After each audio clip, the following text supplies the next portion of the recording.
בואו לארוז איתי למיאמי ולבהאמאס.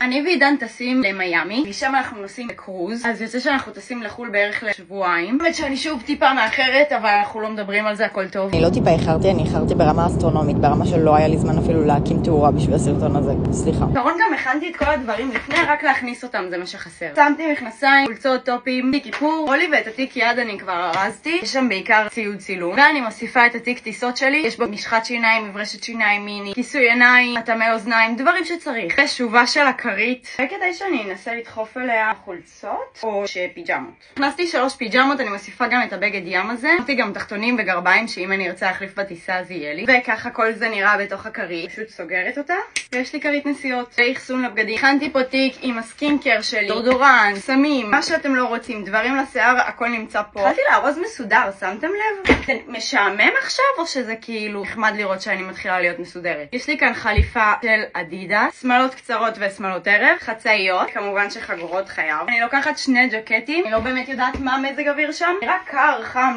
לא ברור מה הולך שם. מבחינת נעליים אני לוקחת 2 אדידסים ועוד אחד עליי, וכמובן שאני לא הולכת לשום מקום בלי סוג אחד של מגפיים לפחות. אהבתי לרגע שהכל נכנס לי, ואז הזכרתי שאני צריכה גם תיק רחצה. אז אני שמה גם אותו. אוקיי, סבבה, נראה לי זה האריזה הכי מסודרת שהייתה לי בחיים. תעקבו אם אתם רוצים לראות תוכן ממיאמי ומהבהאמאס ומהקרוז. אנחנו עולים על הקרוז של רויאל קריביאן, הוא הולך להיות תוכן וואו.